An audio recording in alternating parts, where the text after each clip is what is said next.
Hello, welcome to Office Hours, the Skirball Center at NYU. My name is John Waters. I teach in the Irish Studies program and in the English department at NYU. And it's my great pleasure to be in conversation today with Gavin Quinn, who I will allow Gavin to introduce himself briefly. Yeah, Gavin? Sure. Hi, John. Thanks for having me. Yes, my name is Gavin Quinn, and I was born in Dublin.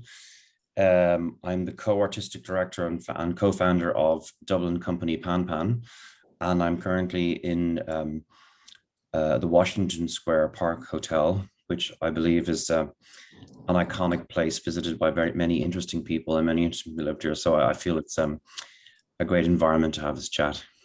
It's great. Welcome to Greenwich Village, Gavin. And we're here to talk about this spectacular production of Cascando, Beckett's radio play that Gavin and Pan Pan have done something very, very interesting with. And so I hope you'll have at least seen on the landing page for NYU some of the still images of the production. And in a moment, I'll ask Gavin to sort of describe sort of what it's like. But first, I wanted to say a word about my own participation experience of the play a few days ago, and what it was like for me to arrive. And so this is a very different version of any of Beckett's plays that I've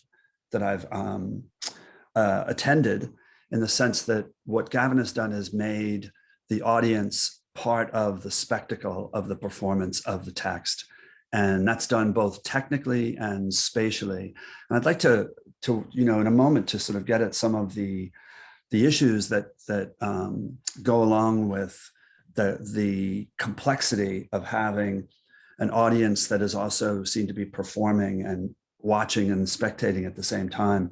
But also there's a costume that the audience wears in order to participate.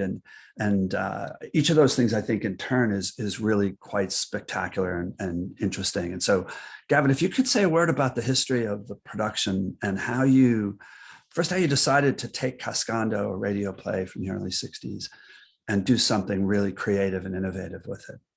So yeah, the first production that we made of Cascando was 2016, and we actually made an indoor installation with it.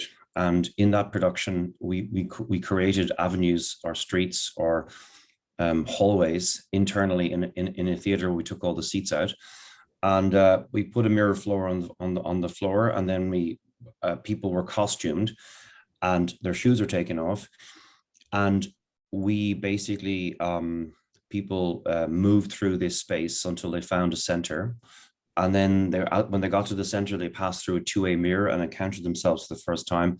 So the reason we did all this was because we wanted to sort of find ways for people to listen and experience the piece in a very visceral, immediate, and I guess unusual way.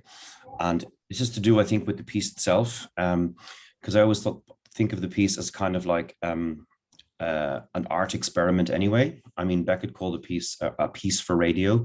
He didn't call it a play. So that sort of intrigued my interest. And myself and the designer, Aidan Cosgrove, decided we came upon this choice of allowing people to almost be this character, which in the piece is referred to as Woburn. So it's almost allowing the audience to sort of sneak out at night like Woburn and actually listen to Beckett's experiment between words and music. So in Cascando, obviously the main thing is that there's a character called the Opener, and he almost, in my mind, I visualize it as like he has two controls or two buttons.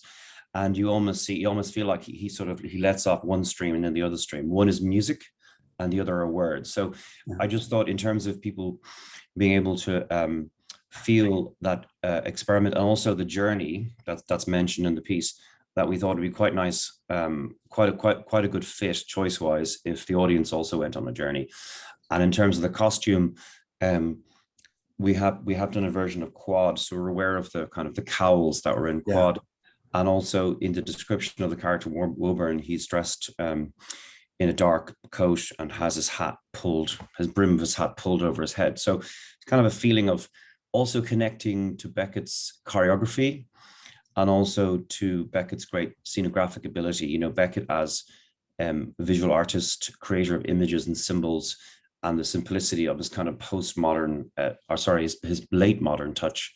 It all felt like we felt we knew enough about the piece to be able to make those choices and not ruin it, you know.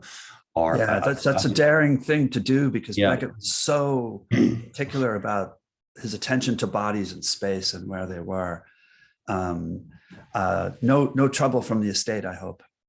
No, I mean we've done a few of Beckett's radio pieces, radio plays, and pieces, and so we kind of write to the estate and explain our idea, but it's always with the proviso that, you know, we're not altering the text.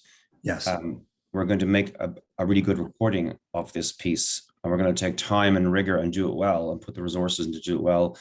And all we're doing is actually creating an environment where the audience will deeply listen to the piece and grab their attention for what is quite, you know, in many ways, yeah, you say quite an obscure piece for the general public.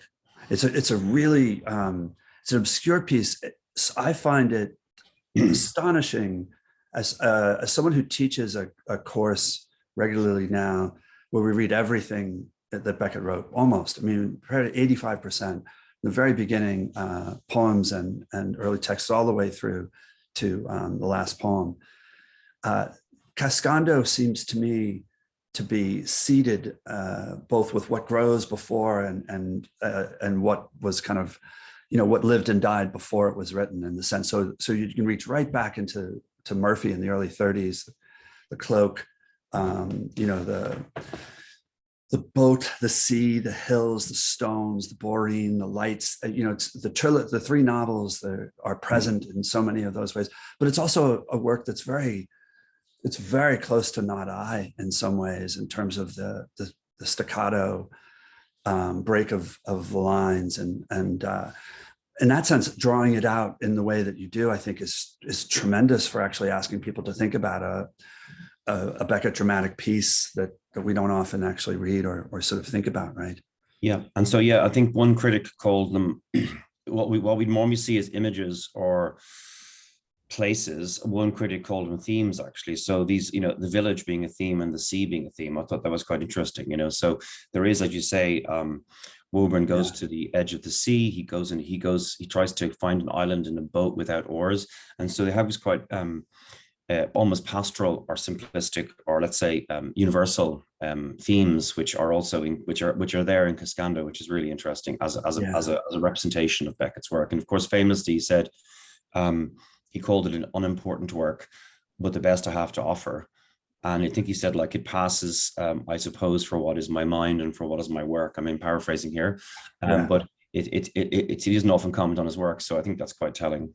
I agree. I agree, and I also know from James Knowlson's biography that it was written during one of, I think, a recurrent crisis or recurring sort of moment of crisis of Beckett, of just saying, what's the next thing? How am I actually going to start again?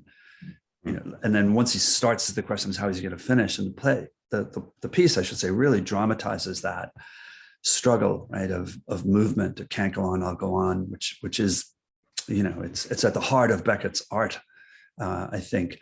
But it's very interesting how the three component pieces, the split between voice, opener, and music, put the audience in the position of having to sort of grapple with that, right? I did want to ask about the music. Is the music the same as was used in the original productions? No, the original recording, the original music was composed by Beckett's friend, Milovacci. I'm not sure how exactly to pronounce the name. Milos Milovacci, a Romanian composer, and he I think he's the one who might have described it as music as a character. I'm not sure that Beckett ever said that, but in our version, it's a new composition by Dublin composer Jimmy Eadie, who's known as mostly as an electronic composer, and I guess and songwriter, and is a kind of independent music artist. He has done work with us quite closely on many of Beckett's radio plays, a production of All That Fall, a production of Embers, also a production we did, a curation of Beckett's poetry called What Is the Word. And so he himself is a lecturer in Trinity, actually. But so it's a new composition, which I think was really important, because in the way that we recorded the piece, to bring in this more modern hand, if you like, more contemporary hand rather than modern. I mean, so this is different music, and we follow the instructions. And what's interesting about the structure, or rather the weight of music and words, is that when we hear words, the same amount of time is then given to music. So that's really interesting. These two streams, as I've said, they're open and closed. So it's very interesting. I found the Jimmy Eadie's version of the music to be much more intense. The Mihaljevici piece was very heavy on the flute, sort of had a kind of abstract, whimsical, almost sort of tone to it. Whereas the struggle, as I would characterize it, the struggle of voice to try to get Woburn's story told is intensified in a way by the music. And that goes back also, though, to the question of how we experience your version of Cascando, which is cloaked with a long black cloak that comes over the head, fully to the ground, with headphones on and an iPod clipped on, right?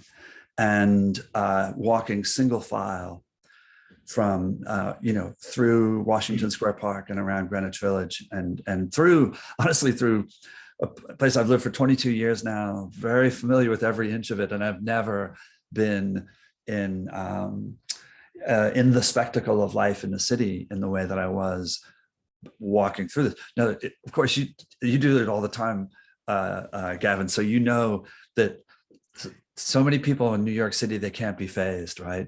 So seeing 18 people who look like they're in a cult, or or some part of some new religion, doesn't seem. But other people, stop and take pictures and get quite fascinated. That, it seemed to me, was something new and revelatory about it. And I wonder if you could say a word about how you thought that would work and what it would add. Yeah, exactly. Yeah. So we kind of see of it as two performances in reality. We got the primary audience, which are the participants, the 18 people, as you say, who have headsets on, have a hood over their heads, have the iPod, which kindly, like, Apple engraved the word Cascando on. So it's quite really? That's great. And so when we're as we leave the foyer of the Skirball, we go into the park, and suddenly then we realize that we're in this internalized world, a bit like the way the opener is the only one who can experience music and words, that kind of duality. But essentially, as we move along in this type of very simple choreography that's not too flashy, but it isn't a choreography because you're being led by a performer, and the performers in the train of 18. Yeah.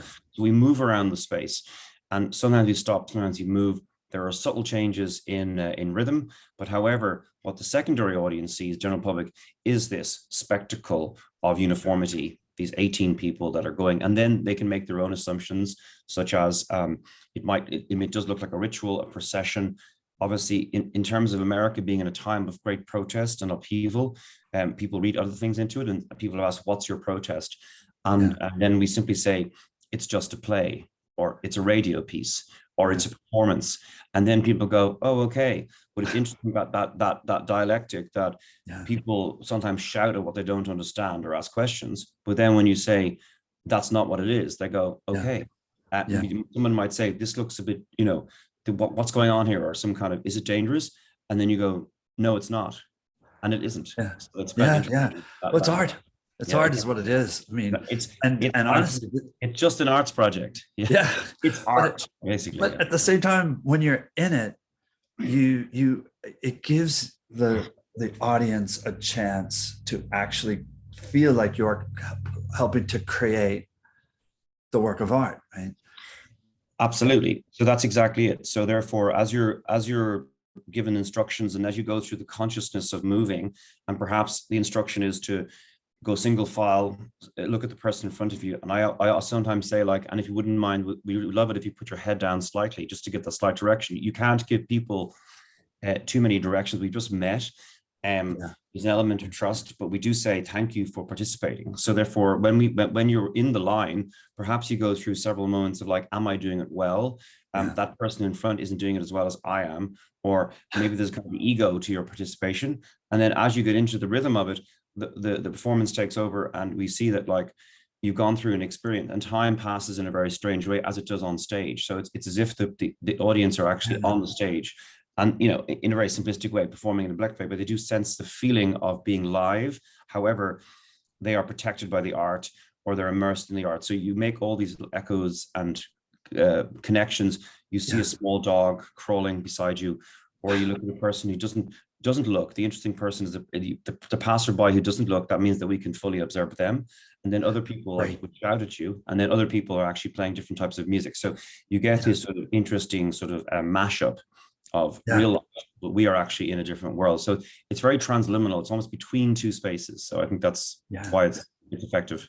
And also, so the other thought that just it struck me so forcefully when I was in the park was when we started to hear other music. I thought, well, wait, this is a radio play, and a radio play is not something that's heard in a pure acoustic environment. It's experienced in a complicated, well, who knows what place it's experienced in, right?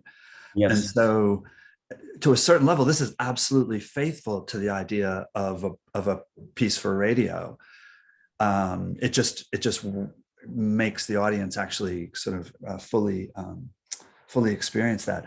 I did have the sense, and I wonder, Gavin, if this is something, I'm sure it is something you've considered in curating the performance this way and in directing it, but that's the getting lost in time and not knowing how long you've been in the play and how long it will last. I found myself thinking, wait, if I were walking the dog and I walked my dog through Washington Square Park every day, how long would it have taken me to walk as far as we've walked? Because I don't know where we are yet in terms of time. Like, how soon is this going to end? And will it end exactly back at Skirball, or will it end, slightly before then?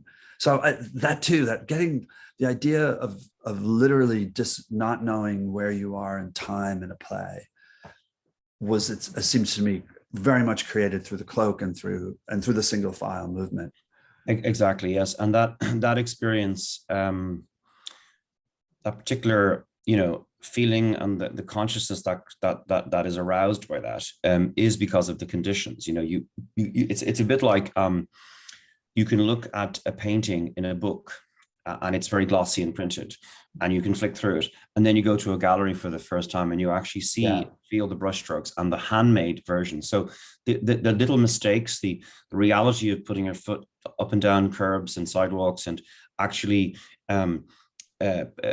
touching a leaf, a low-hanging branch kind of touches the top of your head, all these actual real sensations, then it becomes a very immediate and a real experience. So that really extenuates the experience and actually kind of slows down time, but sometimes speeds it up. So that's why it's so it's the experiential nature of it which actually creates that almost like dissonance, if you like. Yeah. Another dimension I think that's very particular to Cascando is and it relates to that, just what you were saying, but it's a question of how the play thematically is engaged with the question of closure or of ending, of how can this end, or how shall this end. And I think the role of silence, right, in the play. This is a play that incorporates silence in a very, very deliberate way. So in terms of interpreting, Cascando, and thinking about as a term for the gradual diminution of a note or of a performance to silence. Yeah, it's remarkably expansive as a philosophical concept, right? Absolutely. Yeah. And in the recording, and Beckett states, it's curtain break or whatever the words are. And this is, something that we all know about, the difference between like silence and pauses. But however, with the kind of the ability to do also like a digital stop, a digital pause, you get this real silence in the break. There isn't any other kind of sound reflection or deflection. So it becomes this very heightened moment in time, obviously made famous by John Cage, but it becomes this thing of like, it's almost like, I mean, I was thinking about this, when you do these Beckett pieces, you search for how to present them. And then you also think about Beckett, how his search for his art form, and you think about him, all the searching he did. And I think of him like going through, going to galleries, seeing paintings, his notebooks about philosophy and all these things. And there is that kind of thing of the, I mean, I'm not sure, I'm not an expert on which philosophers that Beckett particularly would be keen on, if you like, but there is that kind of there-ness and almost that Heidegger thing of being thrown into something. I think the word is like throwness or there-ness. So that the silences really, really help you be in that space. And I think that's what, almost like Descartes, the idea that things are being stripped away by what you know, but what you do know is you do know silence. And that is something that you can decide to fill or not fill. And I guess that whole creative thing about the Cascando is that, as you said, from his crisis, he's struggling with the creative act. Do I go on? Do I tell stories I've told before? And that silence actually brings you into almost like directly into the kind of mind of Beckett, or, the idea of the stage mind, or the stage is happening in the mind. So the silence is just, it's pregnant, it's filled, and it's deliberate. And it actually is full of emotion. And it is. So that makes a difference. Yeah. Yeah, no, that's absolutely true. And the difference between Opener, who has such an arc, there's a real arc to the experience of Opener, a defensive tone that creeps in, of sort of a description of alienation, of no one understanding. They say it's in his head. And then voice that has Woburn's story to tell, but can't quite settle on if it's being told or if it's not being told, right? I mean, so that's another dialectic, isn't it, in this play? That is this play happening or is it not happening? Is this a version of another play that could have happened or should have happened, or is this something, a decayed or an attenuated version of Cascando? I mean, it struck me as a kind of wonderfully provocative aspect of how we experience the text in your version of it. Yeah, and it's about they are the kind of the if you like the vertical and horizontal, the vertical and horizontal layers of Beckett. You just get this sort of, there's a consonance, there's a strange feeling of like, is he actually is he writing about something he hasn't finished, and in the act of not finishing it, does he create a piece? So this kind of layering, it's like it's very much about the I mean, some people have gone into great detail about this, and I listened to one piece years ago.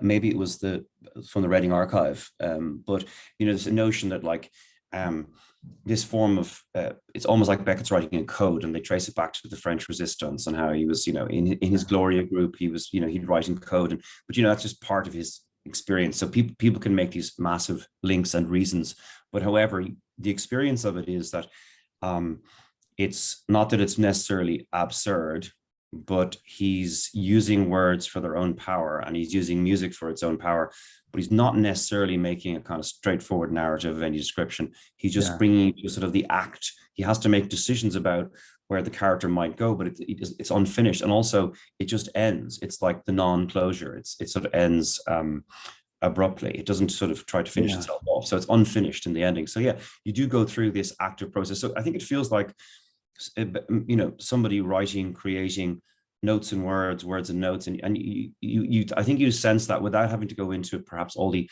academic interpretation. When you're in the experience of hearing it, you realize that there are certain things that stand out and certain things that you remember, and you wonder why. So it's like that disjointed thing difference between memory and storytelling. I always think that's kind of the way I kind of look at it. Yeah, well, so much of Beckett's work is a dramatization of the struggle of its creation, right? And so this just seems to be such a clever way of reinforcing that in the audience's experience. And then, you know, the spatialization of the text, I think, it's really quite brilliant. I'd like to ask you, if I may, a question about the text itself, because it's not one of the Beckett texts that has a definitive text. There's quite a lot of textual work, it seems to me, that scholars have said needs to be done to get a final. Or yeah, I mean, it's just, I mean, I was just thinking, like when we were discussing this before the podcast, it's we worked very closely with a dramaturg called Nicholas Johnson, who's a associate professor at Trinity College Dublin, and he's a Beckett scholar and a published Beckett scholar. So we had access to somebody, and we've collaborated on many pieces with Nick. So we've always decided to try and investigate this area as a really, as part of the project. And so, basically, we recorded this in 2016, but we would have, and so it's first published in Evergreen Review in, say, May, June 63, although that's sometimes disputed. And then it was first broadcast on the BBC Third programme in 64. Yeah. And it was written in French in 62. So there's the basic, but actually we worked from a transcription of the 2009 Faber edition. And then basically with preparing the script using the BBC recording as the source. So in other words, like the genetic scholarship is the manuscripts, the editions, and then we consulted all the various variants for broadcast and publication. And then basically altered it where there was an error, which we made a choice on, or where it would make reading for the actor more difficult. So basically, like all that work went into it. It's hard to know how many differences or changes but it means then that you have this feeling that you've first of all, it's a great way to investigate the text with an aim, without just thinking about staging it or recording it. And then it also gives you kind of a sort of a surety that, like, you're putting some work into this. The rigor that you go into it really helps place the piece for the actors, and generally it creates that we're serious about doing this piece. Yeah. No, that's really helpful to know, and certainly I think every Beckett student and scholar should experience this. If they're lucky enough to be at a place where you are bringing it to life, I think they should experience it. I found myself listening to the 64 BBC version again and seeing that some of the variations that I just noticed just after just hearing it, the phrase correct versus the phrase that's right, the phrase close of May versus the phrase end of May, the ocean deep versus vast deep, God versus good God, right? Yes. These are they're quite interesting, and I know what it's like to do textual editing where these sort of questions come up. You certainly don't experience that in the production at all. But knowing that it's underneath the question of how these three strands sort of relate to one another, I think is really quite fascinating. The ending. Now, if I may, Gavin, if I ask you a question, I noticed that I was the second person in line. So I was right behind the leader. And so that was great. I didn't have much to distract me, just following one person. But I noticed that as we lined up and started headed out, each person had their iPod touched as they moved. And so that meant that there was a sort of delay between the front of the line and the back of the line. Yes. Is that correct? Yeah. That's correct. Yeah. So that's the 2-minute 20-second delay. And the idea is that there is we turn on the iPod so that we can slightly control, and then it's almost a nod to not I, the arm going out. So there's a little gentle sort of passing each person out. Yeah. And so therefore what you get then is that whoever is leading, so it breaks down to the leader, and then on the piece you have the opener and you have music and the voice. There's a gap, but also then that means that the leader knows that they don't take their hood down. They allow 2 minutes and 20 seconds of silence before they take their hood down I so see. that everyone finished at the same time, or rather everyone's recording has finished, but people get different, gradations of silence as it goes back to the front. So it's almost like a kind of a domino effect. So it's kind of Yes, fun to get very into that good. kind of, I mean, Beckett is all about the details. So it's Yeah, fun in production to explore those details. It gives it a kind of power. Often people, when you do productions, people say, you could have done more, or could, but within the less choices, or refine them is very rewarding, I think, because yeah, it makes you it makes you you listen, it makes you experience, and it makes you notice things. Things aren't lost because yes. of too many decisions. So it's kind of a, so yeah. So we've done the play quite a lot. So that's because we've done it maybe. We've done it in London, we've done it in Germany, we've done it in Dublin. We're going back to do it again in Dublin at Project Art Centre in Temple Bar, and we've done it in Skillen at the back of where Beckett went to Yeah, secondary school. Portora. Wow. And yeah, and basically that was really interesting. So we were kind of going over the tracks of where Beckett would have done cross country training, and by the river. And then in that case, we were walking over like roots of trees down steep steps, into this kind of natural landscape, and then reappearing at the back of the school. So it works on different levels, in the same way that maybe Shakespeare works, because it's so good that it survives treatment. But in this situation, you've got the urban landscape of Dusseldorf, with kind of large cars revving up and going through the Swan Park, but going crossing the road. But then when you have this situation of this gap, it just creates a little bit of rhythm and choreography. So it's and Beckett's all about numbers and spacing, and as we all know, it's like he's his layers, numbers, and patterns, if you like. Patterns are everything. So for obviously, which everywhere in Beckett's work. Yeah. Well, that's terrific. And I have to say, hearing the idea of this being at an Enniskillen at Portora, that's fascinating. I would love to experience this in a different setting. I loved experiencing it in my familiar home space of Washington Square Park. You're only a few more days now. Yeah, we have 3 more days. So we're doing 3 shows today, and then 5 and 5 in the weekend. So it'll come to this end, this number of 44. I'm not sure the significance of that number, but that's how many shows we'll have done. And yeah, no, it's been. I mean, there's such a varied landscape. As we go around Washington Square Park, we go into Washington Mews, Yeah. and this is sort of like this little beautiful sort of, I guess, piece of history that we walk through. Yeah.